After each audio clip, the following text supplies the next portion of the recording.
Oi, Marcelo, boa tarde. Está me ouvindo? Olá, Eve. Boa tarde, estou te ouvindo bem. Você está me ouvindo bem? Estou sim. Vou colocá-lo aqui. Legal.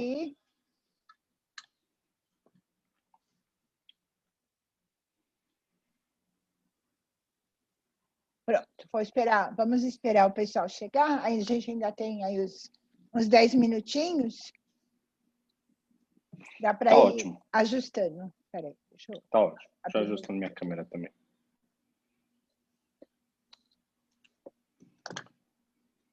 Pronto. Deixa eu...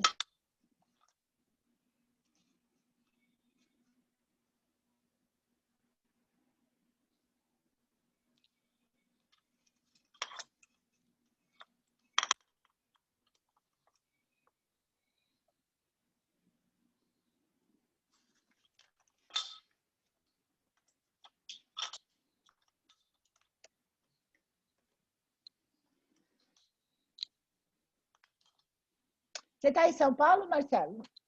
Eu moro em Santo André. Ah, tá. Tá aqui em Santo André, aqui do lado. É perto.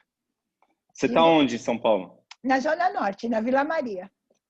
Ah, Vila Maria. Morei ali na Pompeia há um bom tempo. É um lugar, um bairro bem residencial. Moro aqui desde que eu Sim. nasci. É Então, bom, é bom. tem acesso fácil para vários lugares. Então, Super estratégico ali. é perto do centro, para sair daqui. Só é longe, assim, para pegar, por exemplo, a Raposo, Castelo. Ah, é o contrário, porque tá lá do outro lado. É, Mas aí é mais perto do que aqui. Quando eu vou pegar, eu tenho que atravessar São Paulo inteiro quando eu vou é viajar. verdade, é verdade. É verdade. Vamos ver, deixa eu parar de gravar aqui, de cada um de vocês. Obrigada por estar conosco. Este é o nosso 7º encontro da série. Você está sem vídeo aqui para mim, para todo mundo? Só cortando, desculpa. Tá aparecendo. Agora voltou. Tá. É que eu tô. Tava tentando se esconder, né? É que eu estou admitindo as pessoas aqui. Aí eu Tá não consigo bom. olhar e Não, mas espera, agora eles esperam. para não ficar desagradável. Entendi. Eu vou desligar o vídeo. Tá bom. Tá? Então, de novo, então, obrigada. Esse é o nosso 7º encontro da série. Já falamos aí sobre vários assuntos, integração tecnológica, indicadores de desempenho, a importância do S&OP dentro das corporações, gestão de pessoas, competências, uma série de temas. E este nosso 7º encontro, nós vamos trazer uma abordagem que eu poderia dizer aí desafiadora, né? Que é a integração da área de compras ou a participação da área de compras dentro do processo de S&OP. Então, o modelo dessa live, para quem já participou das outras, é um pouquinho diferente. E eu explico o porquê. Nós não teremos apresentações. Nós elegemos aqui algumas perguntas-chave, alguns pontos-chave, e cada um dos profissionais que estarão aqui conosco hoje, eles vão endossar a opinião deles sobre esses assuntos, vão poder comentar também sobre o ponto de vista do outro, e vocês também serão convidados a participar pelo chat. Então, vocês podem, na medida em que as conversas forem evoluindo, forem acontecendo, vocês mandam as perguntas de vocês aqui pelo chat. Nós vamos selecionando e inserindo dentro da programação da live sempre que a gente achar que é oportuno. Eu queria pedir para todos vocês ficarem, por favor, com os microfones desligados, para a gente não ter aí interferência, por favor. Você consegue dar um mute geral, viu, Ivy? Você consegue dar um mute geral aí.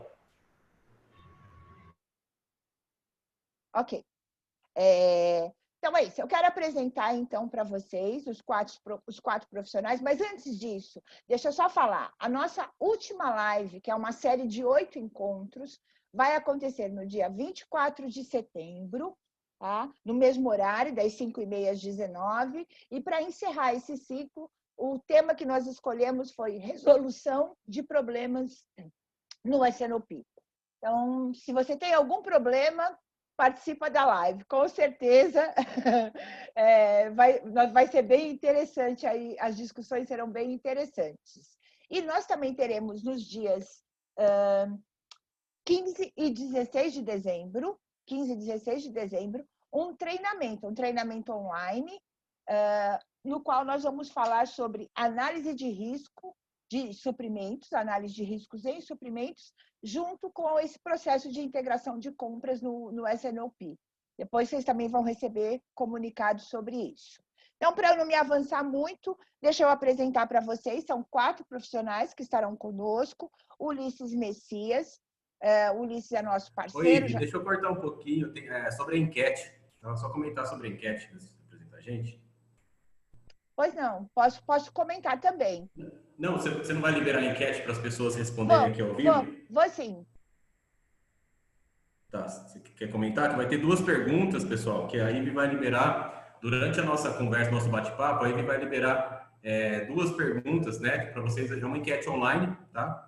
Então, foi uma sugestão aí do Marcos, né, do Thiago, o Marcelo já tem experiência com esse tipo de live. Então, vocês podendo responder, a Ivy já vai conseguir passar para a gente o resultado. A gente pode também discutir sobre isso, que são 2 perguntas bastante pertinentes aqui para o assunto. Tá bom? Mas é só isso, Ivy. Obrigado. Legal. Não, inclusive, então, só para a gente fazer um teste, eu criei aqui uma pergunta, só para vocês verificarem como que funciona. E aí, se vocês puderem responder, são perguntas rápidas. Eu vou lançar aqui para vocês responderem.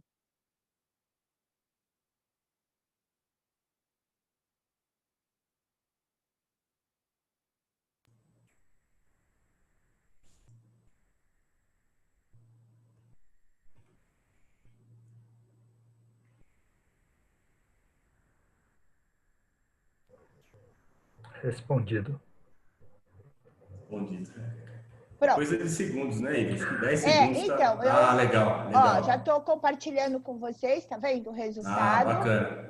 Nem todos responderam, mas foi aí 70% do público. Então, é assim que funciona. No decorrer da live, eu vou inserir aqui outras questões para vocês, tá bom? Legal. Então, vamos lá, seguindo o roteiro. Então, nós temos o Ulisses Messias. O Ulisses, ele é CEO da UEM Consultoria, é palestrante, professor de pós-graduação, tem mais de 20 anos aí na área de planejamento. O Ulisses, ele vai coordenar aí a discussão, ele vai ser o nosso mediador, tá? Que vai trazer as provocações. Quem também está participando conosco é o Marcelo Valadares. O Marcelo, ele é gerente de planejamento Latam na Sumitomo. Ele é matemático, pós-graduado em gestão estratégica e econômica de empresas, formado pela GV. Tem passagem aí por grandes empresas na área de bens de consumo, como a Unilever, a Reckitt Beckingser, não sei se está correta a pronúncia, a Johnson, em diversas áreas de planejamento dentro da cadeia de suprimentos. Além do Ulisses e do Marcelo, nós também temos a presença do Marcos Vassoler, Marcos Augusto Vassoler, que eu agradeço aí a parceria, a ajuda na elaboração e construção também desse encontro. O Marcos, ele é engenheiro eletricista, formado pela Unesp de Bauru, tem MBA pela Universidade Independente de Lisboa e também MBA pelo INSPER. Ele atua em várias áreas de operações e cadeias de suprimentos em empresas de manufatura, varejo e serviços, multinacionais, empresas médias e pequenas. Contudo, na sua carreira, ele dedicou aí a maior parte do tempo dele para a área de suprimentos. E o nosso quarto convidado, a quem nós agradecemos bastante, é o Thiago Gatti, que está aqui conosco, mas ele está na Alemanha, se disponibilizou a vir dividir um pouquinho de mais de 20 anos de experiência que ele tem aí em supply chain, trabalhando tanto no Brasil quanto na Alemanha, conduziu mais de 70 projetos de consultoria, como gestor também em 2 multinacionais, é professor, né, de MBA de engenharia na FAAP e na Mauá. Ele é formado como engenheiro mecânico, tem MBA executivo, é mestre em design de jogos pela Alemanha, também tem formações pela Apex na Alemanha, e aí como estudando sozinho, foi essa a observação importante aqui que ele colocou. E ele implantou a SOP dobrando o nível de serviço, triplicando a curiosidade das previsões de vendas e reduzindo os estoques. Tudo isso ao mesmo tempo. Então, vocês estão aí em excelente companhia. Eu vou parar de falar, vou passar a palavra para o Ulisses e vamos em frente. Obrigada, pessoal. Dá para ver pelos cabelos brancos do Thiago aí. Tanto de trabalho que ele teve. Tá rodado, né? Tá rodado. Bom, pessoal, boa tarde a todos. Sejam todos muito bem-vindos. Mais uma live aí da série.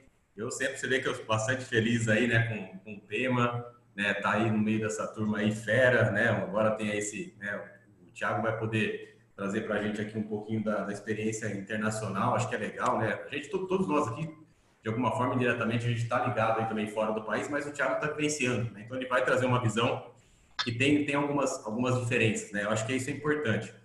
E agradecer aí de novo pela oportunidade, o convite aí, né, e vamos falar desse tema, né? A gente falar de compras, né? Um departamento que, ao meu ver, né? Eu estou prestando consultorias aí em algumas empresas aqui no Brasil e a gente vê que é um departamento isolado, né? Um departamento que tem aí suas próprias metas, caminha com suas próprias pernas, tem os objetivos que não necessariamente eles estão alinhados com a empresa. E isso gera alguns desconfortos, alguns ruídos, né? Alguns ruídos que custam caro, né? Então, basicamente, o tema dessa live vai ser isso, né? Como que a gente faz para integrar essa turma no SNOP? Por que integrar? O que eu ganho com isso? Né? Então, a gente tem um menu aqui recheado de profissionais aí que vamos falar de exemplos, né? Que eu acho que é legal. E, basicamente, eu começo fazendo a introdução assim, né? Hoje eu vejo que, mesmo empresas que têm SNOP, o departamento de compras é acionado quando?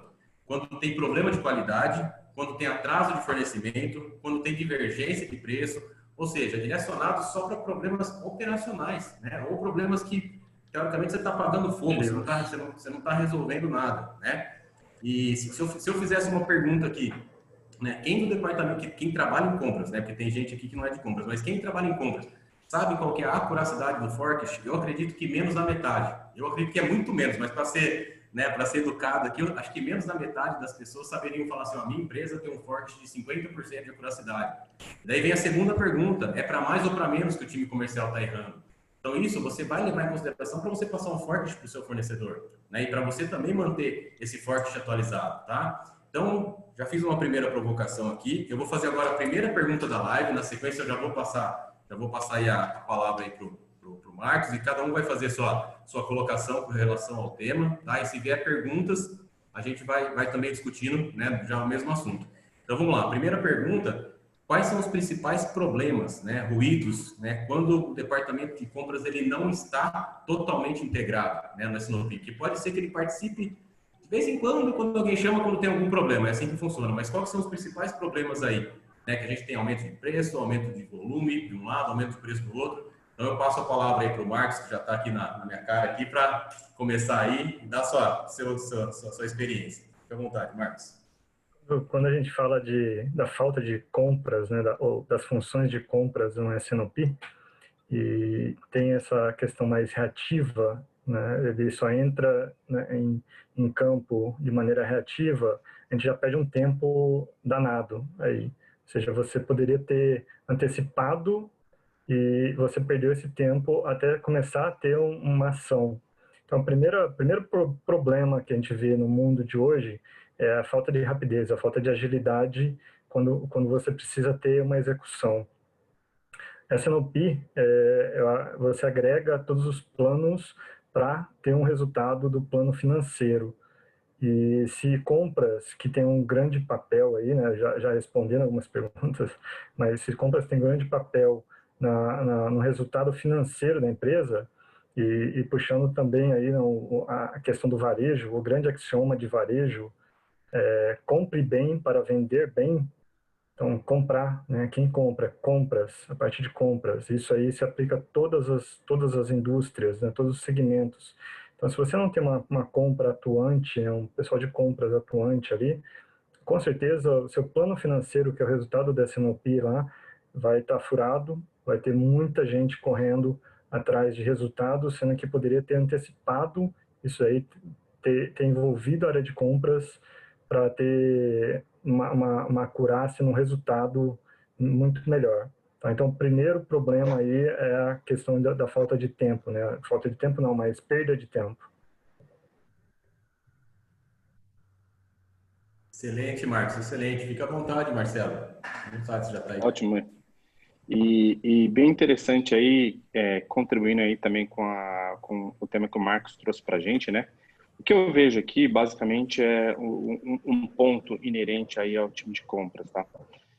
Em algumas companhias hoje, você está migrando aí entre o S&P e o IBP, mas no final do dia, traduzindo essa sopa de letrinhas, a companhia tem um objetivo. O objetivo de uma empresa é fazer dinheiro, tá? Então, quando a empresa busca fazer dinheiro e busca ter o processo de S&P, ter o que? Uma bússola para saber se, de fato, vai entregar aquele dinheiro que está comprometido ou não. Esse é o grande objetivo aí dos líderes da companhia. Então, eles investem tempo ali para, no final do dia, ter um termômetro sobre a tua operação.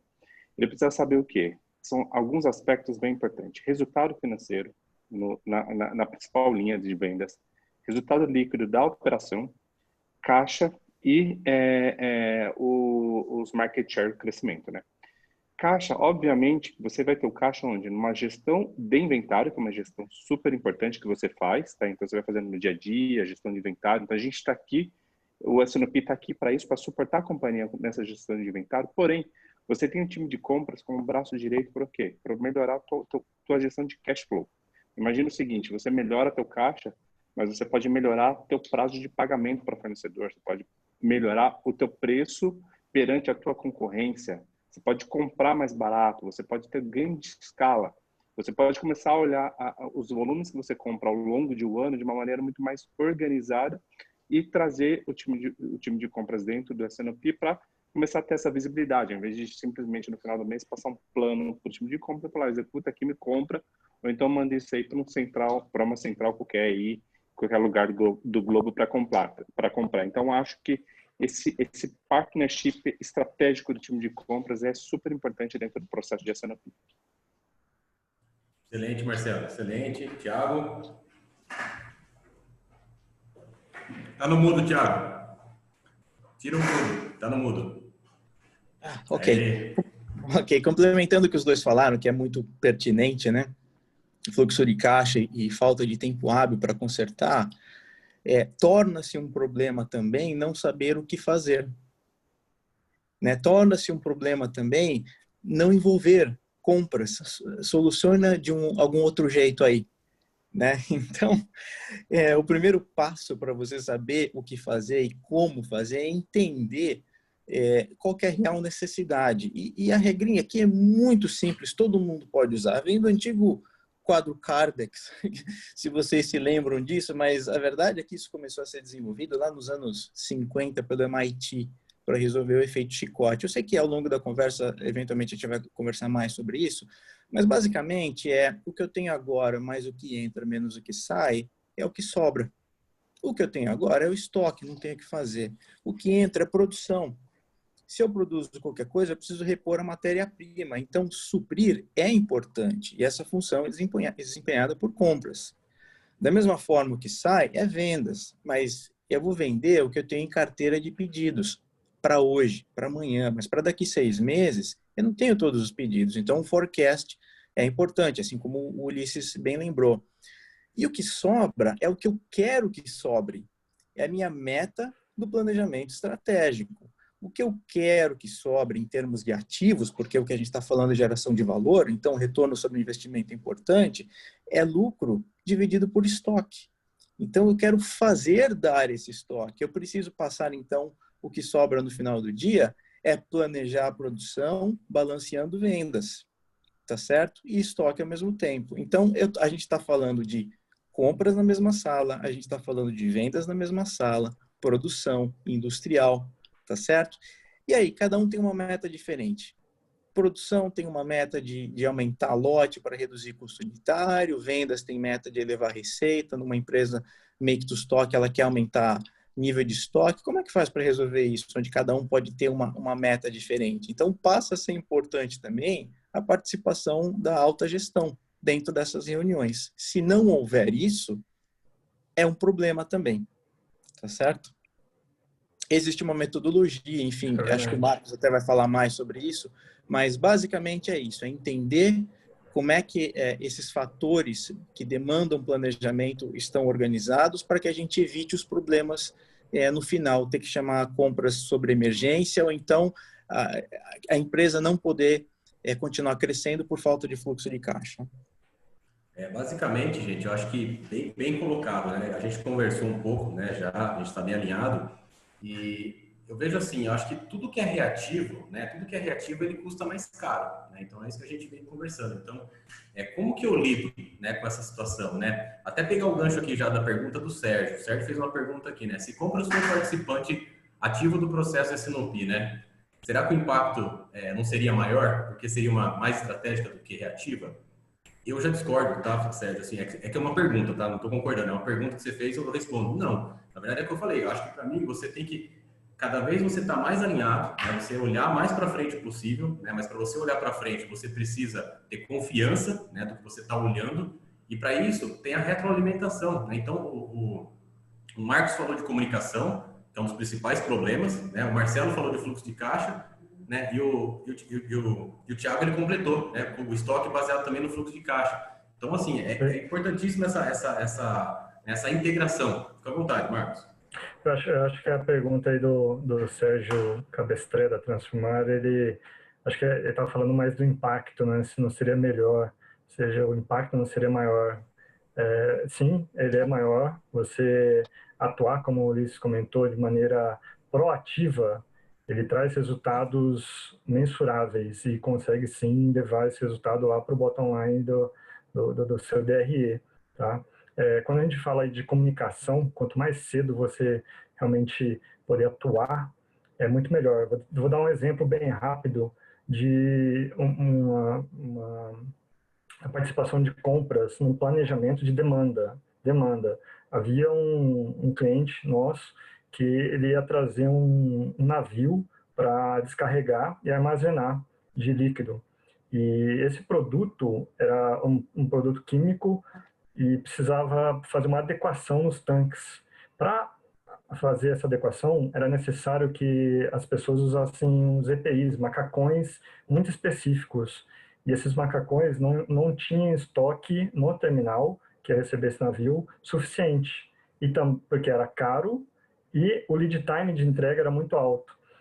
Na reunião de planejamento de demanda, a Compras já teve o aval para aumentar o estoque, porque com certeza o time de comercial ia fechar esse contrato aí, o navio ia parar lá no terminal, eles iam ter que descer esse produto químico aí e iam precisar de EPI. Ou seja, desde da reunião do planejamento, Compras, opa, deixa eu correr aqui para não parar minha operação e fazer com que a gente tenha aí um resultado financeiro no final positivo. Tá? Só um exemplo aí, quando a gente fala de lead time, de comunicação, né, de agilidade aí na integração. Tá? E até linkando com esse teu ponto que você trouxe agora, Marcos, e também aí com a pergunta do Sérgio, que eu acho bem interessante a gente separar duas coisas, tá? Uma coisa é o seguinte, o S&OP ele não é um planejamento estratégico, ele é um planejamento tático. Ele é um planejamento que trafega entre o tático, porque você está buscando ali até os seus 18 meses, no máximo ali de horizonte, e a maioria das empresas foca até o final, o ano fiscal, né, até o final do ano fiscal, e ele trafega bem, aí ele conversa bem com a execução de curto prazo, né, que é os processinhos novos aí que estão surgindo aí, os S&OIs da vida. Mas você trabalhar de uma maneira tática não quer dizer que você não possa ser estratégico. Estratégico na maneira de como você vai utilizar essa ferramenta e como você vai trabalhar com o S&OP. Eu vejo que dentro de um processo de S&OP você tem que ter, primeiro ponto, você vai ter que depurar o seu processo para entregar o que a companhia quer. Então não é um processo de prateleira que eu vou falar, não, compras vai estar aqui participando de uma etapa de demanda, de uma etapa de marketing, uma etapa de supply. Não. Primeiro, você precisa entender, levar a realidade do teu S&OP para a realidade da tua empresa, fazer uma depuração e ver, obviamente, que tem companhias onde a participação de compras vai ser muito mais estratégica, companhias que têm aí bastante influência nas compras, companhias que compram produtos diretamente da China, só revende aqui no Brasil, empresas de commodities têm uma forte influência de compras, e compras é estratégico, né? E companhias de bem de consumo, onde já tem aí um departamento de compras globalizado, onde já faz os contratos globais e você só puxa o volume nos países, já tem um comportamento diferente. Então, acho que você precisa, de fato, dentro do teu processo, de avaliar e olhar, falar, ok, estou dentro dessa companhia hoje, o que essa companhia busca? O que o meu processo quer responder? Quais são os anseios da alta liderança que eu preciso endereçar dentro desse processo? E eu vou trazer compras aqui dentro do meu processo de formação de demanda, de formação de estoque, ou dentro do meu processo de capacidade, eu vou ter o time de compras ali só para avaliar se os meus fornecedores estão aptos para entregar meu volume no curto prazo, se eu tenho algum problema que tratar, enfim. Acho que não existe um remédio único aqui, vai depender da dose do problema que você queira tratar, mas eu acho que desde da pouca participação até a muita participação do time de compras, você consegue ir trafegando nesses horizontes. Pessoal, a Lígia fez uma pergunta aqui bem pertinente para o momento, tá? A gente até discutiu de manhã, né, Marcos? Ela perguntou se é possível a gente realizar a integração do IBP, né, com o planejamento de negócio, né, integrado, né, e se ajuda. Eu acho que antes da gente responder a pergunta dela, eu gostaria que pode ser o Marcos ou até o próprio Marcelo, explicar a diferença do IBP para o S&OP e depois que você responder, o Thiago falar, né, do IBP lá, né, o que ele está vivendo lá. Porque, igual eu falei, aqui no Brasil, a gente tem dificuldade de entender o básico. Eles acham que as empresas, muitas vezes, igual eu falei, nos contratam, nos chamam acham que o S&OP é só para resolver tema de forecast. Esse é o grande desentendimento, né? E a diferença, quando a gente fala de um IBP, de um processo maduro, não é você ter um forecast, uma curiosidade de forecast de 90%. Na verdade, você pode ter uma curiosidade de 50%. É como você lida com esses 50% sem afetar o resultado. Eu acho que é isso que tem uma diferença. Tá, mas fique à vontade, o Marcos e os meninos aí, com certeza. Deixa eu começar, Marcelo, e você vai colocar a prática aí. Eu vou falar um pouquinho aí da questão do que é o S&OP e o que é o IBP, e o Marcelo vai falar um pouquinho da prática aí, vai colocar a mão na massa mesmo, né? Realmente, a gente tem um conceito um pouquinho divergente do que é o S&OP. O S&OP nasceu para fazer o balanceamento da parte de vendas e daquilo que você consegue entregar das operações. Quando você começa a pensar, fazer, opa, peraí, não é só vendas e operações, vamos integrar também aqui a parte de compras, né? Vamos integrar a manutenção também, que é importante. Você vai expandindo a sua gestão desse planejamento, e aí essa expansão que foi gerado o nome de IBP, o Integrated Business Planning, nada mais é do que a gestão integrada de todas as áreas do negócio. Tá? A gente tem uma visão um pouquinho reduzida do que é tudo S&OP, S&OP, S&OP, mas quando você fala, quero integrar outras áreas, aí sim a gestão, né, o Integrated Business Management aí, né, o Oliver White já está começando a trabalhar isso daí também, é o IBP. Tá? Então, S&OP começou e ele foi expandindo e aí ficou mais bonito chamar de IBP. Aqui no Brasil a gente tem muito mais prática de chamar tudo de S&OP, S&OP, S&OP e ficou como S&OP. Tá? Já lá na Europa, depois do Marcelo, o Thiago vai falar um pouquinho, já está muito mais no dia a dia o tal do IBP. Né? Eu falei só um pouquinho do conceito, mas por favor, agrega aí. Claro. O que eu vejo de grande diferença, tá? Assim, inicialmente no Brasil começou aí esses S&OPs da vida nos anos 2000 e naquele momento o foco do S&OP e a grande diferença que eu vejo na prática de um S&OP e de um IBP é que o IBP olha dinheiro em todo o teu processo e o S&OP busca a curacidade, tá? Então, o S&OP, você está muito focado ali no teu processo de demand planning, qual é teu MAP, qual é teu bias, qual é teu nível de inventário no fechamento. Então, você vai buscando muito mais esses indicadores operacionais, enquanto no teu IBP, o que você faz? Você fala, olha, por que eu vou fazer aqui um alvo de vendas? Por que eu vou fazer um plano de supply e demanda? Por que eu vou fazer um plano financeiro para reportar para fora da matriz? Por que eu não utilizo esse processo para ser meu guia, para ser minha bússola?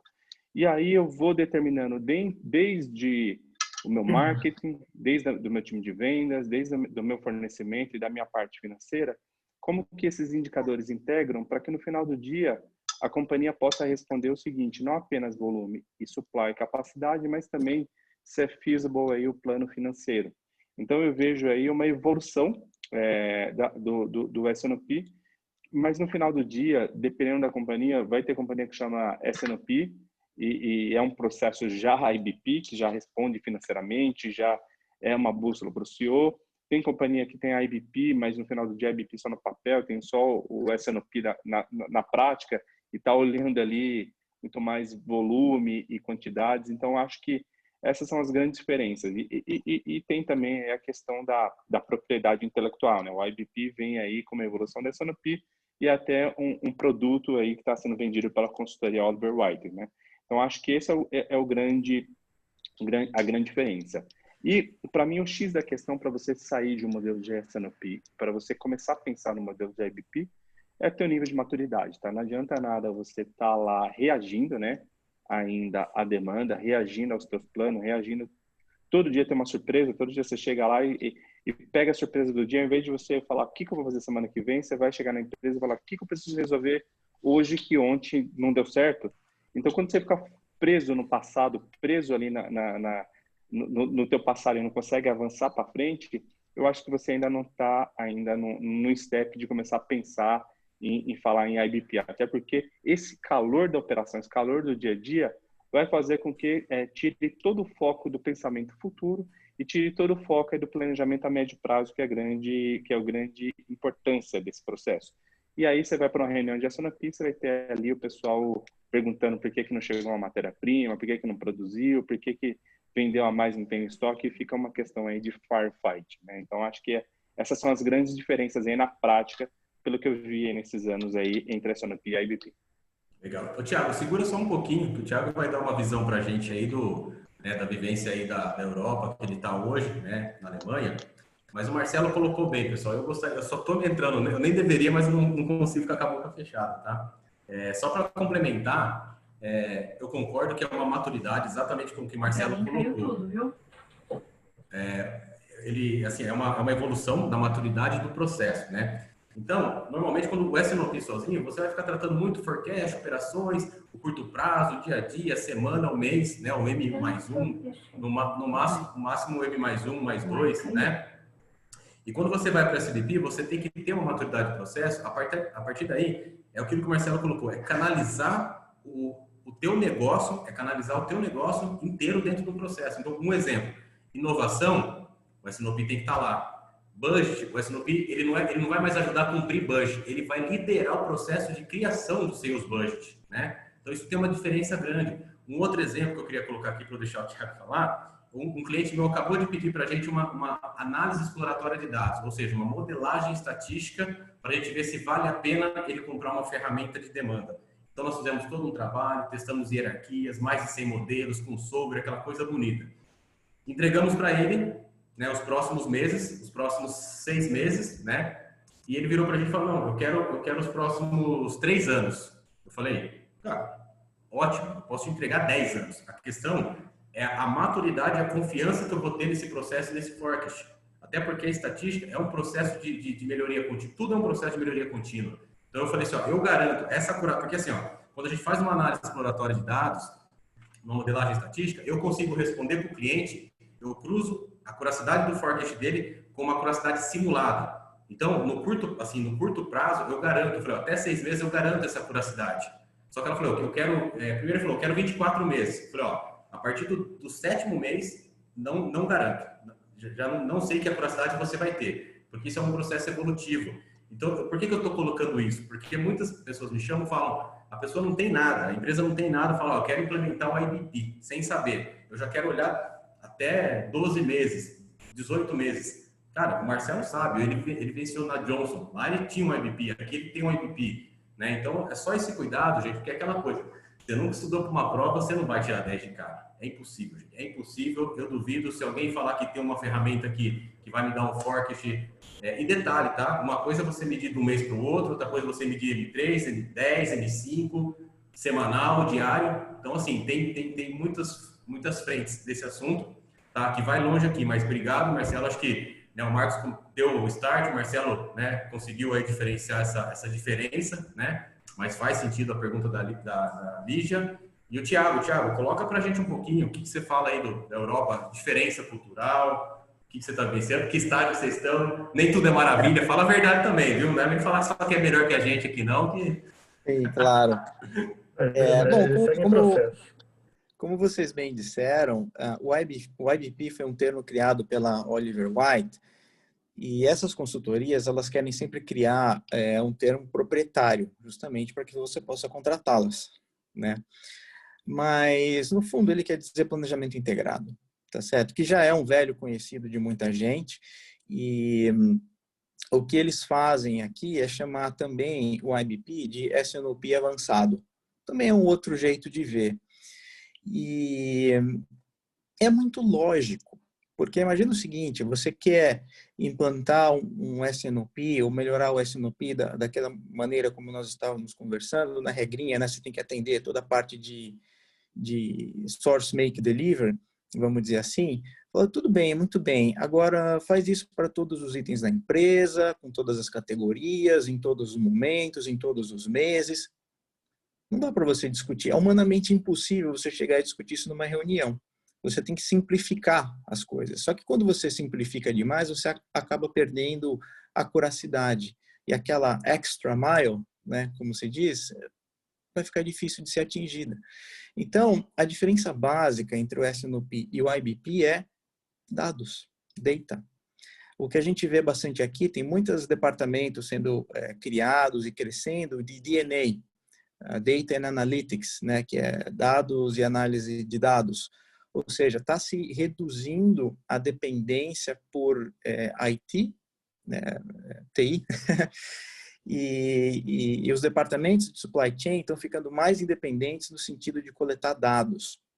E aí usar esses dados para integrar e planejar tudo de uma vez. É por isso que é possível você fazer tudo ao mesmo tempo. Melhorar compras, melhorar vendas, melhorar produção, melhorar estoque. Por quê? Porque está tudo integrado no nível de dados.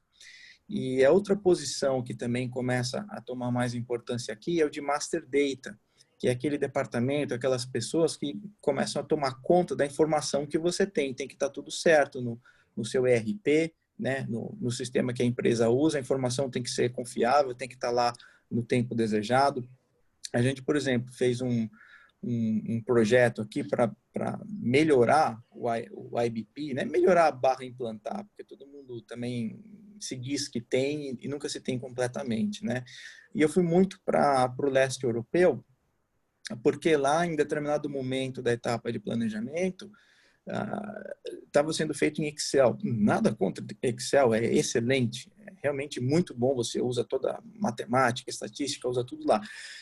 Só que se você extrai dados do ERP para fazer algum tipo de otimização, né, usar o Excel como APO, você tem que jogar de volta essa informação para o sistema transacional, porque outros departamentos, outras áreas vão continuar usando essa informação. E isso não estava sendo feito.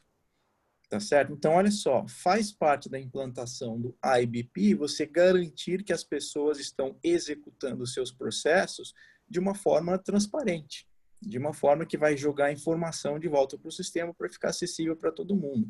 Então, não é necessariamente reuniões e pessoas falando, porque também começa a juntar muita gente, você vai perdendo a produtividade.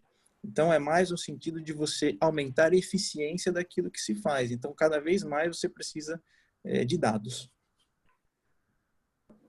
Bem colocado, Thiago. Perdão, Marcos, pode completar. Essa questão dos dados aí é importantíssimo e puxa de volta ao começo, né?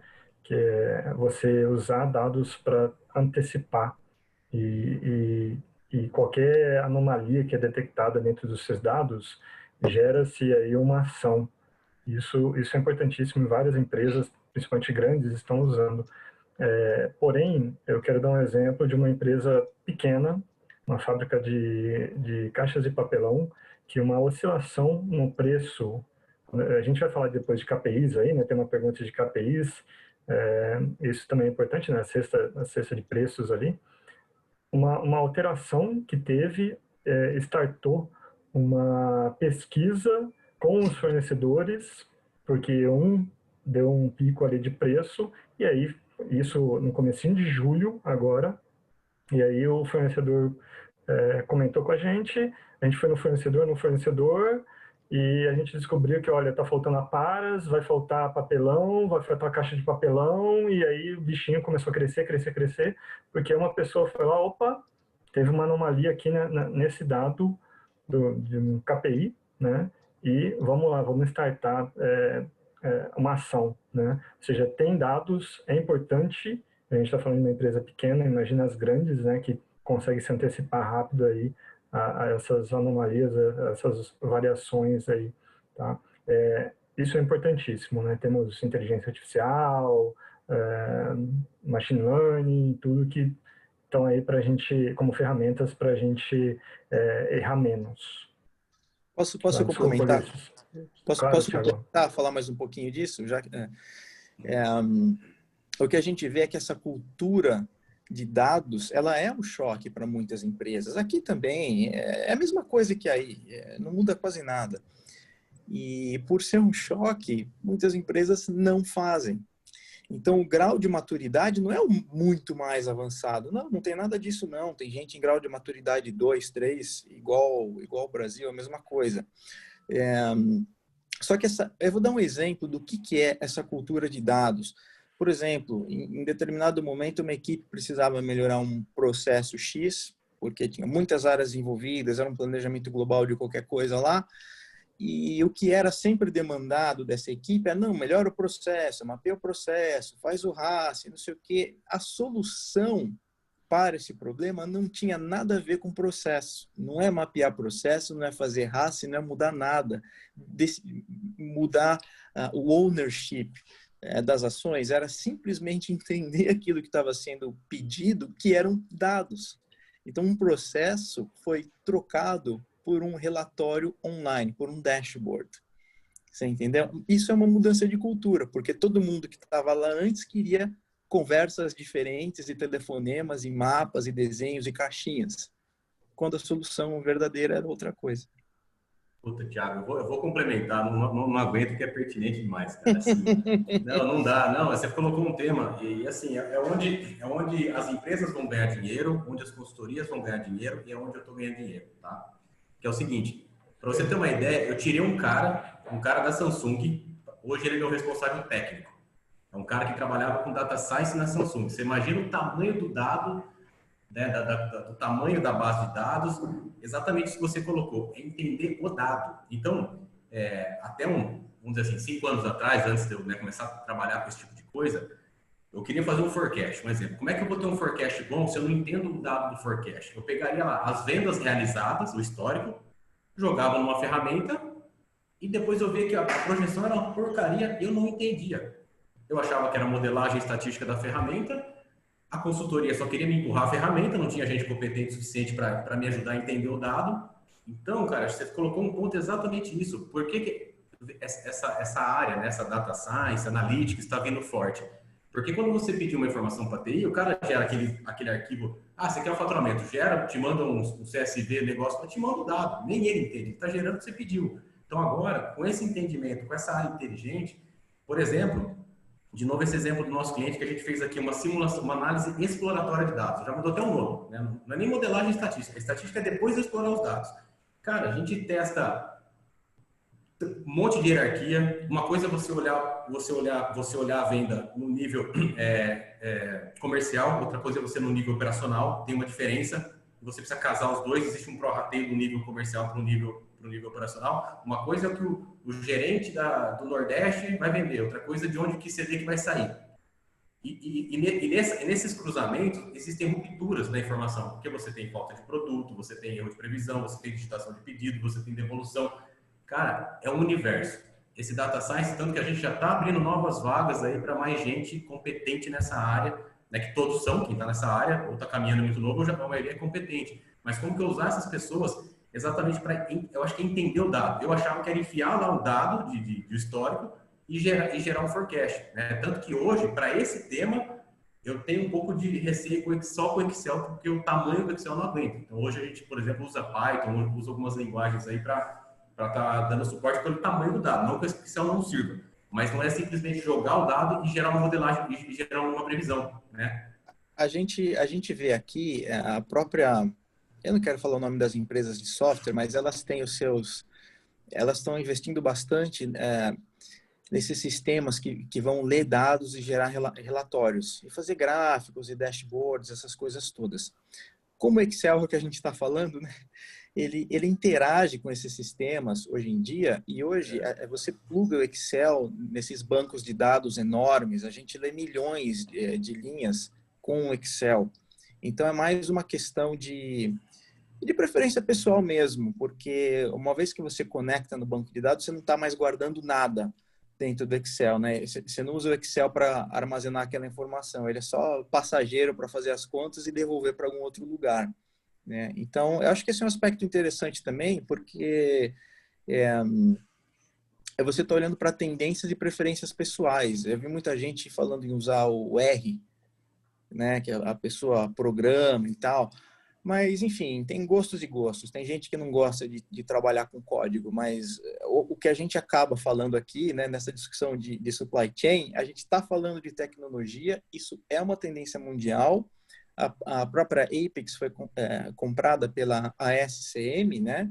E a ASCM está criando agora um conselho de digital de supply chain, né? Então, essa é uma tendência... Talvez assunto por outra live no futuro. Não, mas eu acho bem colocado, bem colocado. Acho até que complementando esse ponto aí, você me pergunta, você que está aí assistindo a gente, o que é importante você ter em mente para o teu processo, tá? Eu acho que esse tema da acuracidade das informações do dado são super importantes e relevantes. Mas no dia a dia ainda, vamos pensar o seguinte, existem muitas empresas no Brasil e no mundo afora que ainda está no estágio 1, tá? Então, acho que antes de você começar a partir ou para análise de dados ou até mesmo para trazer o cara de compras para a tua reunião, enfim, para trazer todas essas inovações dentro do processo, para discutir KPIs, que é um tema que tem aqui uma pergunta para a gente falar um pouquinho mais já, eu acho que o importante, o teu papel como participante do processo ou como líder do processo. Como líder do processo tem que falar o seguinte, ok, o que eu preciso para ter o básico, para pelo menos eu responder a pergunta do meu CEO. E se a pergunta do teu CEO passar por competitividade dos teus produtos, preço que você está comprando o teu produto em relação à concorrência, qual é o impacto que você tem no teu caixa, como é que está a tua relação com o prazo de pagamento para fornecedor. Às vezes você está comprando, tem que fazer uma promoção, vender, colocar o produto com prazo grande de pagamento, paga com prazo curto de pagamento, isso acaba afetando o teu caixa. Então, acho que a pessoa, o líder da SNOP hoje, ele tem que sair um pouco dessa figura, que era o Demand Planner no passado, de simplesmente fazer um forecast, agendar reunião, mandar o convite um ano antes e ficar aguardando as reuniões e para um papel muito mais de PMO do processo, onde ele vai ter que garantir o quê? Garantir que a discussão com marketing, com vendas, com supply, e com supply, quando eu digo, é todo o supply envolvido, não é só o supply planning, mas eu preciso ter um cara de compras, eu preciso ter um cara da manufatura, e eu preciso estar discutindo, e não necessariamente estar dentro de uma reunião de SNOP, mas eu tenho que ter reuniões auxiliares, e eu tenho, às vezes, até que ter processos paralelos, aí que eu chamo de feeder meetings, ou reuniões auxiliares, enfim, que vão fazer o quê? Que o output dessas pequenas reuniões vão desaguar num processo de SNOP que vai transportar a informação correta para a companhia. Então, acho que aí vai muito do papel aí da pessoa e do líder do processo. Eu acho que esse cara hoje é o cara que tem a faca e o queijo na mão para poder dar para a companhia o que a companhia espera e também a companhia cobrar desse cara quando a companhia não tem aí as respostas corretas. Esse cara tem que envolver e conseguir pensar em business para poder trafegar aí com as pessoas necessárias no processo.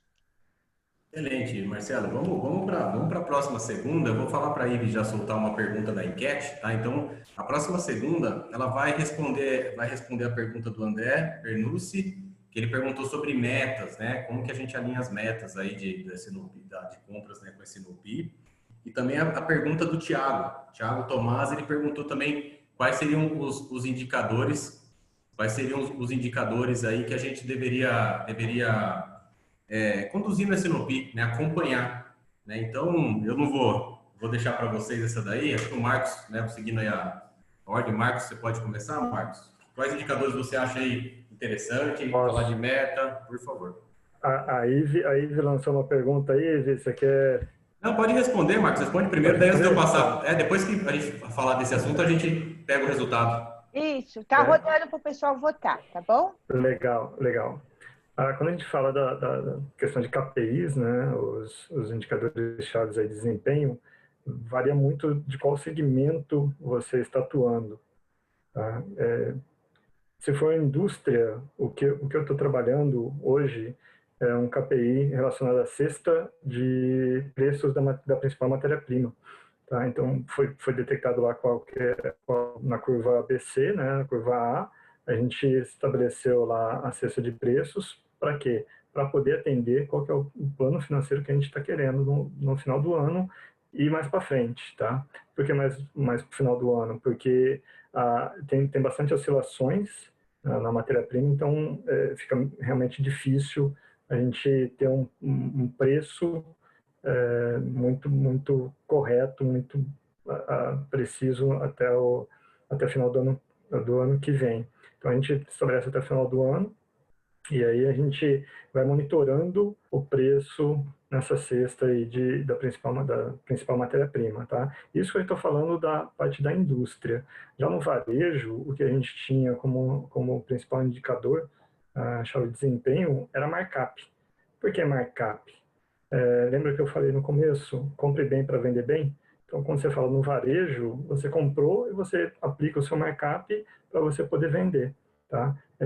Compras tinha esse markup e um outro indicador também que era relacionado ao estoque. A gente analisava muito baixo giro. Não adianta nada a gente comprar, investir em um produto, mas se esse produto tem um markup bom, mas o giro dele é muito baixo. Então, no varejo, você tem que ter um giro alto de dinheiro, tá? E a gente monitorava esses dois KPIs aí na área de compras. Depende do teu segmento. Então, no caso de uma prestação de serviço, a gente não conseguiu detectar nenhum KPI, mas compras tinha que ter cadeira cativa no S&OP para não deixar a operação do serviço parar. Tá? Infelizmente, a gente não achou nenhum KPI naquela época, mas compras tinha que estar presente sempre nas reuniões. Eu não sei se o pessoal também pode colaborar, pode escrever aqui nos comentários quais são os KPIs que vocês estão utilizando. Acho que é bacana a gente compartilhar esse conhecimento. Vou compartilhar o resultado também daquilo que... Legal. Olha só. Eventualmente, quem... houve um empate aí, né? O sim e o não somente na reunião final, com 21%, e eventualmente foi o... Ou seja, 20%, né? Realmente tá ativo lá, né? Você vê o tamanho da oportunidade. Eu acho que daí você pode, Marcelo, dando andamento aí no tema KPIs, tá? Por favor. Claro, eu vejo o seguinte, tá? Para mim depende do objetivo da empresa e do objetivo do teu S&OP.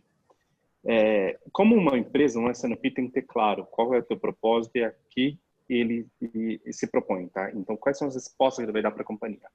Eu vi aqui uma pergunta que é uma companhia de farmacêutica. Então, a tua companhia farmacêutica, pelo que ela luta no mercado? Ela luta no mercado pelo nível de serviço, ou seja, a disponibilidade do produto, ou pelo custo? Porque se for pelo custo, você tem que avaliar como é que você está comprando em relação aos teus fornecedores. Se for em nível de serviço, como é que está o OTIF dos teus fornecedores? Se for uma questão de flexibilidade, como é que está a capacidade dos teus fornecedores? Então, eu acho que vai depender muito do objetivo da companhia. E esse KPI, ele tem que ser o quê? O KPI pontual, se ele não é tão importante ao processo, ou seja, ele não é determinante ao processo, igual uma companhia de bem de consumo ou uma farmacêutica que tem que entregar um nível de serviço e tem ali um contrato que entregar para uma Walmart, para um Carrefour, enfim, o custo vai ser importante, mas o nível de serviço é mais importante, estar na gôndola é mais importante. Obviamente, você vai olhar o que desse teu supplier, qual que é a confiabilidade que ele tem, qual que é o nível de serviço, qual que é o lead time, quantas entregas ele está fazendo dentro do lead time, se ele é um parceiro confiável. Você pode até fazer uma curva ABC para esse cara, para ver se, de fato, esse cara precisa ter mais estoque ou menos estoque, se você vai se proteger contra a variação desse cara ou não dentro das suas matérias-primas. Agora, se você utiliza compras como um braço estratégico teu, até para determinar se você vai revender um produto, se você vai importar uma matéria-prima e produzir, porque o custo está alto, porque o dólar disparou nesse momento que o dólar está alto, aí você precisa ter o quê? Você precisa ter o Price Index daí da tua compra versus a tua concorrência, o preço médio de mercado, se esse preço está muito acima do mercado ou não, como é que está, fazer um panorama, até avaliar aí como é que estão os dados de concorrente players, como é que está o volume de importação, como é que está o volume de nacionalização, como é que os concorrentes estão operando, você tem esses dados públicos, né? É bem interessante cruzar. E o time de compras consegue trazer isso aí e inclusive, aí, reforçar aí o fechamento do teu P&L e do teu resultado financeiro aí, com esse input mais financeiro e com esse viés mais estratégico. Excelente, Marcelo. Thiago, quais são os indicadores aí que você considera interessante aí compras levar? Se tem algum segmento específico que você já vivenciou? Não, tem alguns approaches muito interessantes, né? Você tem duas opções, ou as duas ao mesmo tempo, né? Que é adotar fazer de um jeito bottom-up e o outro é top-down. Bottom-up, basicamente, é ir fazendo root causing. Você pega um problema que está doendo e vai explorando aquilo, às vezes soluções para um vento frontal aí acabam sendo encontradas, né? Mas ele falha no sentido de fazer atingir aquele resultado estratégico mesmo, né? Porque você vai melhorando, você não sabe quanto melhor será depois que você fizer as suas ações. Então, por isso eu acho interessante essa parte do pensamento top-down, e ele parte do resultado financeiro que se quer atingir. O mais importante de tudo é gerar valor. E eu vi uma das maiores empresas do Brasil, com atuação global, ela queria comprar uma concorrente que era a segunda maior, ou uma empresa do mesmo tamanho, que nem no Brasil ficava em outro país, e as duas geravam o mesmo lucro, e a empresa brasileira tinha um pouco mais de dinheiro em caixa. Aí a gente está falando de M&A, né? Só que a empresa concorrente, apesar de gerar o mesmo lucro, ela gerava um retorno que era 2 vezes maior, era o dobro. O giro dos ativos era maior. E quando eles perceberam isso, eles realmente propuseram de eles comprarem empresa brasileira. Então, esse é o significado de você ter alto retorno, tá certo? E geração de valor. Tem uma linha filosófica que diz que o destino de qualquer empresa é comprar ou ser comprada. Você tem que crescer. Isso não é negociável. Dessa forma, o valor que se gera, o valor econômico, ele é o retorno menos o custo de capital. Se você considerar que custo de capital não é a principal atuação do profissional de supply chain, você sobra com retorno sobre investimento, que é lucro dividido por ativos, né? Qual que é o principal ativo? É estoque. Então, a parte estratégica que todo mundo envolvido na supply chain deveria ter como KPI é o ROIC, Return over Invested Capital, retorno sobre o capital investido. E aí você decompõe o ROIC em todas as áreas, tá certo? Então, como eu estava falando, né? Lucro, receita menos custo. Então, o pessoal de vendas tem que aumentar a receita sem aumentar o estoque extraordinariamente. O pessoal de produção tem que reduzir custo sem também aumentar estoque. Porque, veja, o cara que quer reduzir o custo unitário de produção, isso acaba gerando uma tendência de aumentar a lote, por exemplo. Então, ao mesmo tempo que se reduz o custo unitário do item, acaba se aumentando o estoque total. Tá certo? Transporte também, falar, poxa, eu vou abastecer um centro de distribuição mensalmente, porque para o custo de transporte não ficar muito alto, só que aí o estoque no centro de distribuição acaba ficando muito alto. Então, tudo tem que ter esse equilíbrio, e a maneira como você equilibra todas as etapas e que vai ser a meta de todos os gerentes, é uma meta que vai acabar sendo orientada pelo ROIC, pelo retorno sobre o investimento. Tá certo? Legal, Thiago. Eu gostaria de complementar, gente, porque pode ser que, assim, acho que vocês colocaram bem, mas eu queria dar um passinho atrás, porque vocês falaram assim, vocês já estão no outro nível, né, de conhecimento, e pode ser que tenha pessoas que não são da área, então eu só vou descer um nível para explicar, comentar assim, quais os indicadores que quando a gente começa uma implementação, principalmente inicial lá, né, Thiago, assim, Working capital é um indicador que eu sempre, assim, eu acho que é um indicador corporativo, só que, ao meu ver, compras ele tem 3 pilares, né? Ele tem o contas a pagar, o contas a receber e o estoque. Compras, ao meu ver, é responsável por 2/3 desse indicador. Então, é um indicador que muitas vezes ele não tem meta, ele é medido, né, de uma forma... Eu já vi empresa grande, tá? Empresa multinacional, empresa que passou de bilhão aí de faturamento ano. Então, acho que o indicador que eu peço para compras, né, saber interpretar e trazer junto para a discussão na reunião de Sinop é o working capital, né? E eu lembro que até para alguns clientes meus, quando a gente define uma meta de working capital, né, até na hora dele estar fazendo uma compra, porque compras, qual que é o objetivo de compras? Normalmente não é olhar o estoque, é olhar o custo que ele está comprando, ele é cobrado normalmente só pelo custo. Só que quando você tem uma SNOP, que você está integrando essa galera no SNOP, além do custo, você também tem que ser responsável pelo capital parado. Então, a gente chega até a fazer uma calculadorinha ali, que o próprio analista de compra, o comprador pode ser o júnior, ele vai fazer uma compra. Pô, que compensa? Ele comprar um lotão gigante ou comprar um lote gigante mais barato ou um lote pequeno mais caro? Então, a gente faz uma simulaçãozinha ali no Excel, de novo, né? No Excel, para o cara ir lá e esse próprio resultado já simula, fala, não pode comprar, né? Não, para você comprar isso aqui, você precisa levar para uma reunião da Sinop para tomar uma decisão lá, porque já é uma reunião, já é uma decisão executiva. E mesmo aquelas empresas, eu trabalhei muito em empresa familiar hoje, como consultoria. Como CLT, eu trabalhei na IP só, que é gigante. Que do nada os caras iam lá, pegavam algumas commodities por oportunidade de preço, compravam aquela porrada para anos. Cara, no começo não se fazia muito conta, só que depois, como o negócio vai crescendo, vai ficando complexo, vai ficando difícil, então a gente começa a fazer conta a cada decisão. E isso tem uma diferença gigante no final do mês, né? Como diz o Marcelo, no final do dia, isso vale a pena. Esse é um indicador. Outro indicador que eu peço para compras, que na verdade eu pontuo para compras ajudar a atuar, é a acuracidade do lead time do fornecedor de aquisição. Porque esse indicador, ele é um dos principais parâmetros para definir o tamanho da política de estoque, do seu estoque. Né? Quanto menor o lead time, menos estoque eu preciso ter. Né? Claro que tem outros parâmetros, mas esse é um dos parâmetros mais importantes. Né? Então, esse é um outro indicador.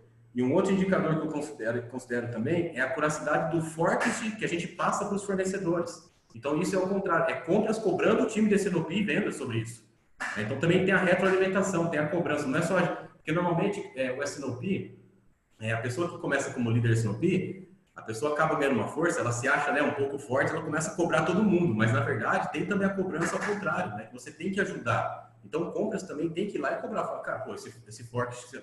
E tem uma diferença do forecast do produto acabado para o forecast da matéria-prima, embalagem e insumos, né? Existe um pró-rateio que a gente chama, que é uma explosão de MRP, e você tem que tomar cuidado, você não pode simplesmente passar seco para o fornecedor. Se você tem uma assertividade de 50%, um erro de 30%, um make, né, com um erro de 30%, você tem que entender se esse erro é para mais ou para menos, até para você calibrar antes de passar para o fornecedor. Não é pegar aquela informação, porque compras, como não tá envolvido no processo, pega a informação e manda bala, só que depois ferrou, né? Você pode passar menos ou mais.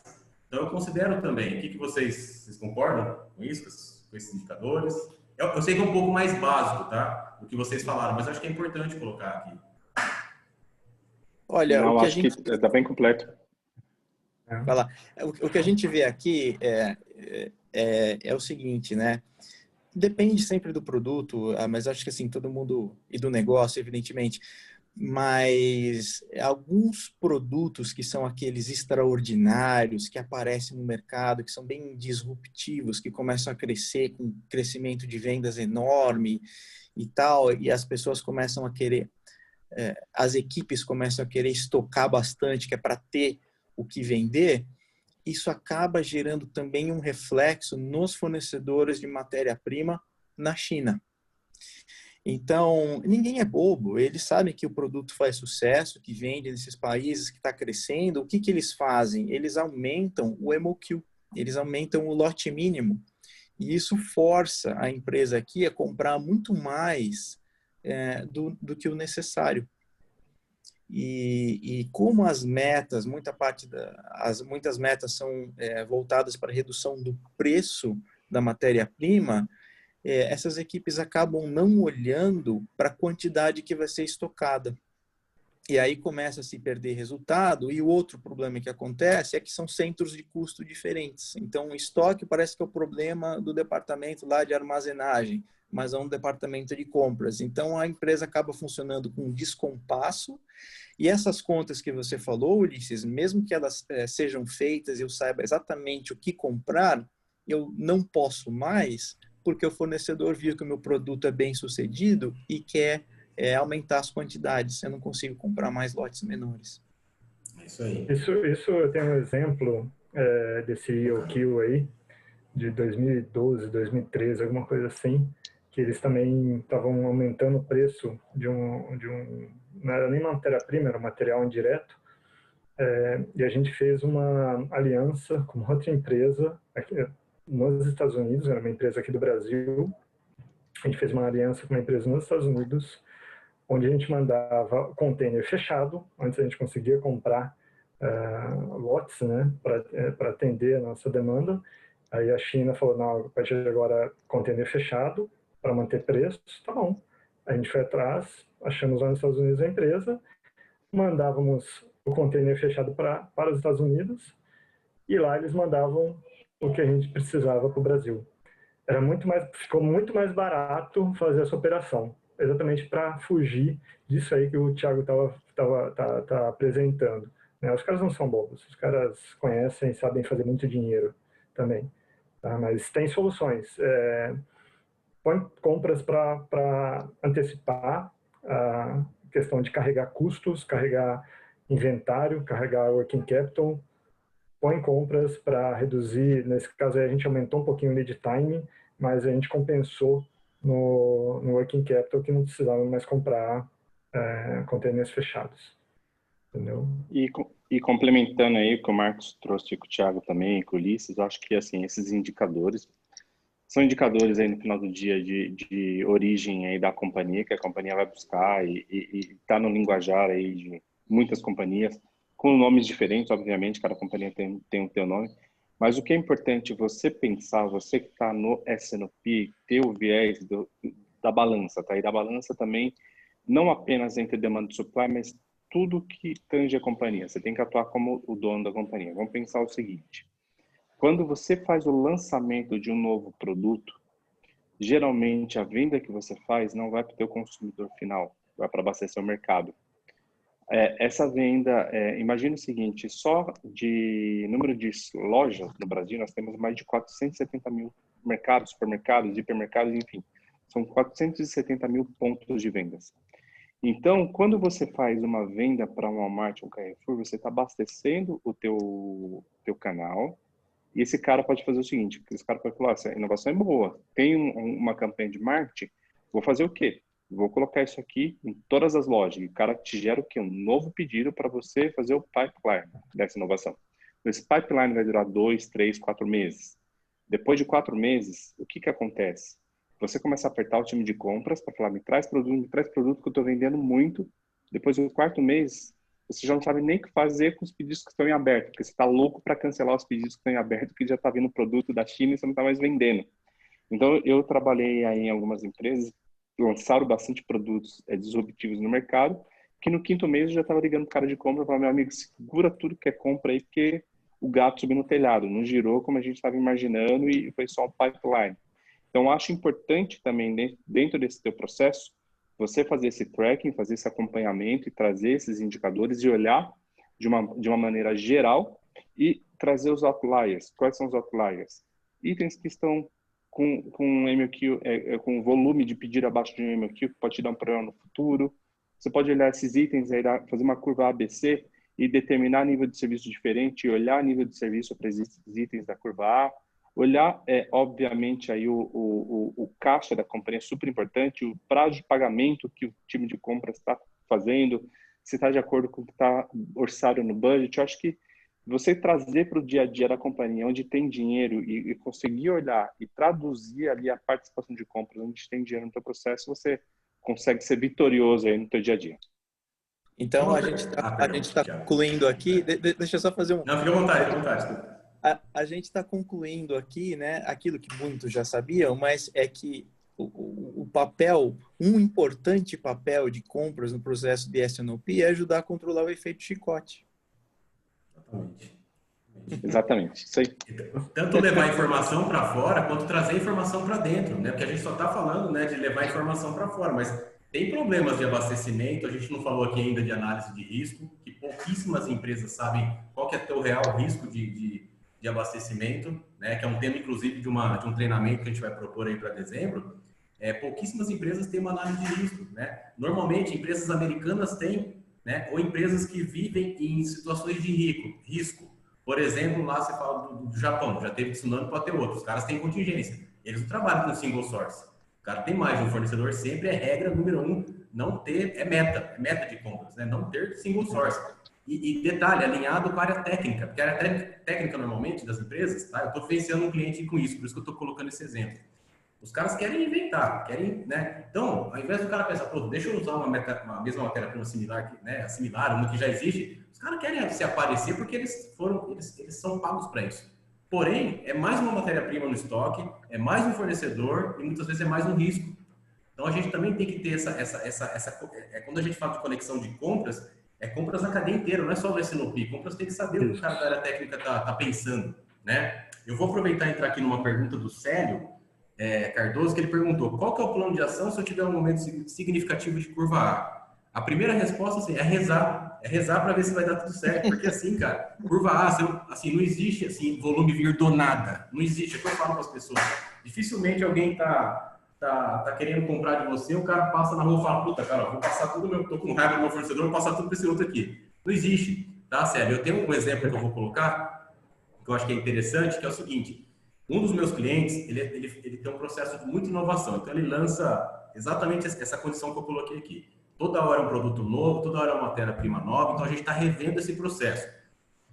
E o S&OP é envolvido quando? Existe, não sei para quem fez administração, vai lembrar de um senhor chamado Philip Kotler, né, que ele inventou a primeira versãozinha lá, uma das primeiras, pelo menos a primeira publicada, dos gates de inovação, funil de inovação. Então você tem os gates, são as etapas de inovação. Começa com uma ideia, depois isso vai para uma viabilidade de projeto e financeiro, o que eu preciso fazer para converter isso em realidade, planejamento, execução e pós-execução. Cara, o S&OP, ele só não está no primeiro gate, que ainda tá, é uma ideia, pode ser um sigilo, pode ser um rascunho. No gate 2 até o gate 5, o S&OP tem que estar ativamente sabendo o que está acontecendo, tem as pessoas que participam de cada gate. Então, nesse caso desse meu cliente, compras não está em gate nenhum. Os caras, exatamente esse exemplo que o Célio colocou, às vezes vai aumentar 20% de uma matéria-prima curva A. Só que o que acontece? O mundo está retomando, não é só o Brasil. E o Brasil nunca vai ser prioridade. Você pode ter certeza que o Thiago lá, ele vai ter menos problema que a gente. Né? Para isso ele tem o privilégio. Você já viu o ambiente que o Thiago tá, o nível da camisa dele, o cara é diferenciado. Então, assim, eles vão receber primeiro. A gente não é prioridade, a gente nunca foi prioridade. Sério, torça para você só ter um aumento de custo, porque o que está acontecendo aí nessa retomada é aumento de custo e ruptura no fornecimento. Então você tem que dar um somebody love aí atrás de outros fornecimentos, cara. Isso aí tá complicado. É isso aí. E tem um ponto, Marcos. O Marcos comentou um ponto comigo que eu acho que é pertinente para essa resposta. A partir do momento que você vira para o teu fornecedor, você manda um pedidão 30% a mais de aumento, do nada, ele pode até ter o produto em estoque. Ele vai falar: puta, só porque o cara é desorganizado, eu vou falar que eu não tenho para eu cobrar tanto a mais. Ele aproveita, gente. Todo mundo aproveita da falha do outro. Isso é negócio, isso é business. Ninguém está preocupado se é amigo, se... Então, é exatamente esse é o mindset. Tem um curva A que estoura 30%, é inadmissível, na verdade. E aí, não, mas aí o que eu faria também, tá? Nesse caso até, se eu tenho um aumento de 30% na curva A, e aí eu como líder da S&OP tenho que fazer o challenge com compras pode me responder e falar: olha, você está me movimentando isso aí dentro de um lead time que eu não consigo te atender, não vai dar para te atender. Eu posso, obviamente, voltar para o meu time comercial e falar: ok, o que você me pediu, no curto prazo, eu não consigo atender. Será que a gente não consegue repriorizar os clientes, ligar para esse cliente que você está ofertando a demanda, que você está abrindo, é um distribuidor, esse distribuidor a gente não pode pôr no plano, então tem também aí esse trade-off. Obviamente que você vai ter o que? Mais subsídio com o time de compras do teu lado, você senta aí com o lado, pega o cara de compras e senta aí com o cara comercial, fora da reunião de S&OP, desenha esse planejamento com o cara e fala, olha, não te atendo nesse lead time que você está me pedindo, mas eu te atendo nesse. Faz sentido? Vamos plugar isso no nosso processo de S&OP? Tá ok, estamos confortáveis, a gente está fazendo todos os esforços. E aí trabalhar, obviamente, como mediador, né? O cara da S&OP, no final do dia, é sempre o mediador geral da República, né? Então, esse cara tem que trabalhar e trafegar entre esses campos aí. Aproveitando também o que o Thiago comentou do efeito chicote, o perfil aí, acho que a gente tem alguns minutos para a gente falar depois, o perfil do profissional de supply chain, que ele tem total impacto no efeito chicote, ele precisa olhar tanto upstream como downstream e compartilhar algumas informações. O Brasil ainda, por mais que fala, temos relacionamento, temos aqui uma gestão SRM, né, gestão de relacionamento com fornecedores. Eu duvido, eu sou um pouco cético com isso, porque muita gente ainda quer segurar informação, não quer passar a informação concreta aí de volume, né, daquilo que está prevendo a executar. Mas um profissional de supply chain que tem um impacto aí no efeito chicote, ele precisa ter esse contato com o fornecedor e até mais o fornecedor do fornecedor. E para isso tem técnicas na área de compras que você pode aplicar. Você pode fazer tolling com o seu fornecedor, né? Você compra a matéria-prima do seu fornecedor e ele só faz a conversão daquilo que você precisa, né? Você tem quando a gente fala do downstream aí, o VMI também, né? Você faz a gestão dos seus distribuidores, dos seus pontos de vendas, né? Para você conseguir antecipar essas mudanças, conseguir antecipar a necessidade e aí passar essas informações para cima. A gente está falando de cadeia de suprimentos e compras tem que manter essa visão muito, muito ativa, né? Muito constante, né? A gente deve falar um pouquinho do perfil, né, do profissional, mas ele tem que olhar para os dois lados, porque isso aí vai trazer um impacto positivo na redução do efeito chicote. Certo, Thiago? Olha, Marcos, ainda bem que você falou, porque quando eu falei sobre o efeito chicote, eu ia passar para você explicar e o assunto foi mudando, ainda bem que você resgatou. Mas tem tudo a ver também com essa questão de falta, com volume, de preço, entendeu? Vai ter um efeito chicote danado. Se você recebe um aumento, o cara fala, opa, eu vou aumentar, então eu vou tentar aumentar meu estoque aqui, porque eu aumentei o preço, o cara conseguiu comprar, então agora que eu vou ganhar dinheiro, eu vou aumentar mais ainda meu estoque, porque... E aí, toda a cadeia desanda. O profissional de compras, ele tem que ter bastante controle emocional, porque é ele que vai segurar essa ansiedade, né? Então, eu não quero que falte, então eu vou comprar mais. Aí você fica sempre comprando a mais e depois acontece aqui o exemplo que foi o Marcelo que falou, né? Cancela os pedidos aí porque agora não está vendendo mais, né? Então, às vezes a gente acelera demais no começo e se esquece que um dia isso tudo vai chegar. Legal, gente. Eu acho que as respostas foram bem colocadas.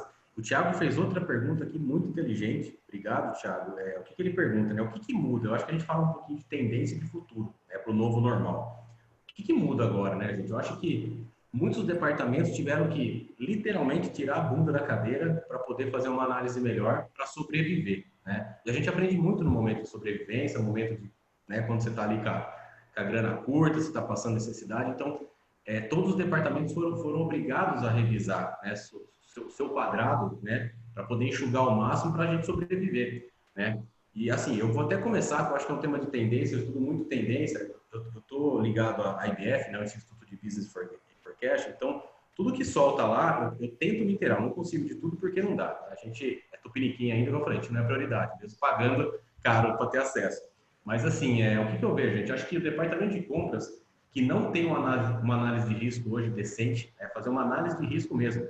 Esse ponto que o Marcos colocou, isso é uma ação de um IBP, é uma evolução de processo. Você conectar, por exemplo, as duas pontas. Então, você conecta com o teu fornecedor e você também conecta com o seu cliente. Principalmente porque, na maioria, você não atende cliente final. A maioria você não atende cliente final, é muito difícil, né? Você fala B2C, B2B, mas na prática você atende um outro, né, parceiro. Então, o ganho, gente, você conectar uma área desse SNOP tua com uma área desse SNOP do outro, seja do seu fornecedor, seja do seu cliente, cara, é o ganha-ganha, é o que o Thiago colocou, o Marcelo, acho que todo mundo colocou.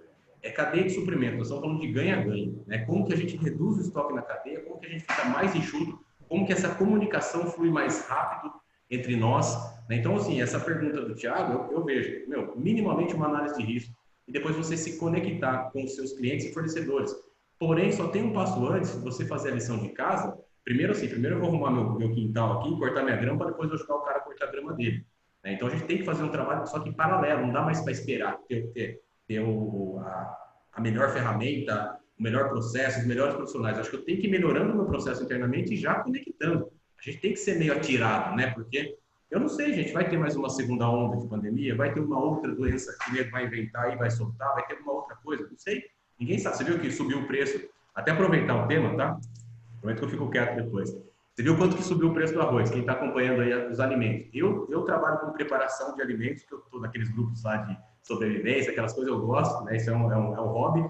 Só que eu tenho, por exemplo, eu e meus amigos, a gente tem estoque de comida para 6 meses. O que eu vou fazer agora? Eu vou começar a usar o meu estoque que eu comprei um ano passado.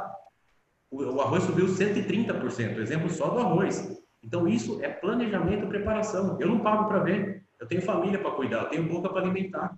Então, assim, eu tenho cachorro para alimentar. Meus cachorros têm comida para um ano. Então, assim, é isso, esse mindset que a gente tem que começar a pensar, que é a realidade, não é só para a indústria. Pode faltar leite, pode faltar tudo agora. Está mais viável exportar do que abastecer o mercado local. A gente não está tão longe assim como a Venezuela, sabe? Claro, tem uma diferença. Está faltando resina para fazer plástico, né? Exatamente. Então, assim, uma análise de risco é o mínimo que um profissional de compras deveria saber conduzir, interpretar e colocar algumas ações. Agora eu deixo para vocês aí que vai acabar a live e aí vai ficar bravo comigo. Daqui a pouquinho o Thiago vai virar abóbora aí, hein, Thiago? Fica à vontade. Bom, por favor. Eu diria que quem vai dizer o que vai mudar é a China. Também. Eles estão construindo uma ferrovia que vai ligar a China com a Europa, então os custos vão ficar muito mais baixos ainda. E quem estava tentando escapar da China com produção local, com outsourcing local, já não vai conseguir de novo. Então, no mínimo o que se pode fazer é ser bastante responsivo, estar preparado para reagir de uma forma bem rápida e que, de novo, te faz passar por dados e automação de planejamento, esse tipo de coisa. Esse é meu ponto de vista. Até pegando esse ponto aí que o Thiago compartilhou conosco, vamos pensar o seguinte: o Walmart saiu da operação do Brasil há 1, 2 anos atrás, vendeu as operações aqui no Brasil. Por que ele vendeu essas operações no Brasil? Muito possivelmente a gente vai continuar comprando no Walmart.com e a gente vai começar a receber em casa produto despachado da China pelo Walmart. Então essa é uma tendência global de global sourcing. Então a gente vai migrar para esse modelo e eu acho que é importante para o profissional de S&OP ter em relação com o time de compras, tá? Eu acho que essa parte dos indicadores, de ter o controle da operação, ter o time de compras do teu lado, seja para qualificar um fornecedor, seja para cuidar do teu inventário, mas também pelo seguinte ponto, tá? Pela trade-off, por cenários. O cara do S&OP hoje, ele tem que trazer 2, 3, 4, 5 cenários de atendimento, tá? E aqui no Brasil a gente já vem vivenciando algumas crises. A crise dos caminhoneiros para a gente de planejamento pegou a gente de calça curta ali naquela crise, todo dia era cenário, de manhã, de tarde, fornecimento, falta de produto. Eu acho que agora na pandemia está sendo um pouco mais soft, porque a gente vivenciou há 2 anos atrás esse momento da crise da greve dos caminhoneiros. Então, acho que na pandemia a gente aprendeu a viver com isso. E para mim, o que eu vejo, tá? Indo para um caminho das coisas muito mais conectadas através de dados, o mundo ficando menor, e o cara do S&OP trabalhando muito mais com tendência, com cenário. Para falar, olha, esses são os caminhos possíveis. E é um cara que vai ter que estar antenado. E estar antenado, para mim, passa a estar em contato com compras e saber o que está acontecendo com os fornecedores, assim como a gente sabe o que está acontecendo com os nossos clientes. Tá? Então, para mim, eu vejo esse é o caminho aí do profissional do futuro. O que vai mudar depois, né, da pandemia? A gente já tá sentindo, acho que essa questão da gente estar um pouquinho atrasado do que está acontecendo ali na Europa, que o Thiago comentou, tem muita gente ainda trazendo produções locais, né, fazendo outsourcing aqui local. Porém, o que vai acontecer é um pouquinho do uso no futuro de dados. E aí, quando você começar a ter resultados nesses dados, você vai voltar para abroad, né, lá para a China ou Índia ou, sei lá, Paquistão, sei lá de onde, mas você vai buscar custo. Isso daí é o que vai demandar análise e visão aí dos investidores no bottom line lá. Eu quero ver quanto que você vai me retornar. E aí tem custo envolvido. Nem vamos pensar muito em ruptura, né? Deixe o pessoal de compras aí para analisar os dados e tomar ações mais rápidas, né? O responsiveness, né, Thiago, que você também colocou. Então, vai voltar, sim, a gente atrás de custos baixos, e o mundo está migrando para isso daí. No Brasil, a gente ainda está um pouquinho atrasado, que está aumentando o preço dia a dia, né? A inflação está altíssima, mas o uso de dados vai ser mais frequente daqui para frente, para detectar qualquer anomalia e aí sim tomar algumas ações. Tá? Eu tenho escutado bastante de outros profissionais que estão em contato direto com seus fornecedores. Eu não sei se é fogo em palha isso daí, que vai acabar logo, mas eles comentaram que estão mais próximos com os seus fornecedores também. Tá? Essa é a minha visão do que vai ter depois aí dessa pandemia. Bom, pessoal, acho que a gente precisa terminar, deu horário. Obrigado, Marcos, né? Obrigado aí a todos. Eu falei para mim sempre é um aprendizado estar com vocês. Espero a gente continuar nessa nossa conexão, né? Eu acho que a gente conseguiu abordar bastante tema, né? Assim, acho que deu pelo menos, acho que o objetivo foi atingido, né? Acho que quão importante é esse departamento, né? O que precisa para se integrar, depende muito aí agora dessa liderança desse NUPI. Quem não está aqui como líder desse NUPI, vai atrás, gente. Acho que tem que ir atrás. Compras tem que cobrar. Fala, eu quero ser envolvido nesse processo, né? Por que eu não estou sabendo quanto que é a capacidade do meu forecast? Quais são os impactos no working capital? O que falava lá de análise de risco? O que é isso, né? E tem um canal aberto com a gente, né? Nós somos profissionais, somos consultores, somos amigos, colegas, né? Somos parte de uma comunidade que a Ivy coloca todo mundo no grupo lá, pode interagir, a gente vai ter o prazer aí de responder, né? Então, é isso, gente. Da minha parte, eu só tenho a agradecer, tá? Se alguém tiver mais alguma palavrinha aí, fique à vontade, que a Ivy daqui a pouco ela derruba a gente. Eu também quero agradecer a vocês pela disponibilidade. Tiago, eu sei que tem o seu horário, você tem compromisso. Obrigada por disponibilizar, por estar conosco. Marcelo, também muito obrigada. Marcos e a você, Ulisses. Sempre um prazer ouvi-los, a gente sempre aprende, não é mesmo? Se alguém quiser deixar algum recado final, aí nós já encerramos pontualmente às 19h02. Senhores, deixa eu então fazer aqui as últimas palavras.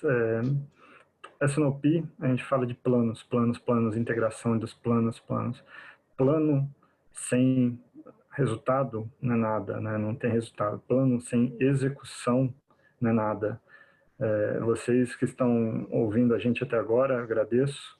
E se vocês quiserem gerar valor através da execução para atender os planos, converse com a gente, mande mensagem, sim. A gente está pronto para compartilhar conhecimento, a gente está pronto para trazer experiência, resultados aí com vocês, principalmente com conceitos globais, né? Eu, Thiago, a gente tem APICs também e são compartilhados conhecimentos globais. Então, vamos lá, vamos executar os planos e gerar valor aí para nossas empresas e também para nossas vidas, tá? Para um mundo melhor. Obrigado, gente. Com Obrigado certeza. mesmo. Fiquem em paz. Obrigada. Espero encontrá-los, então, na nossa última live, dia 24 de setembro. Pode deixar. Muito obrigado. Um abraço Obrigado a a todos. todos. Tchau, pessoal. Boa noite. Obrigado. Bom descanso a Tchau, todos, tchau. viu? Bom Muito descanso. obrigado. Tchau, tchau. Boa noite.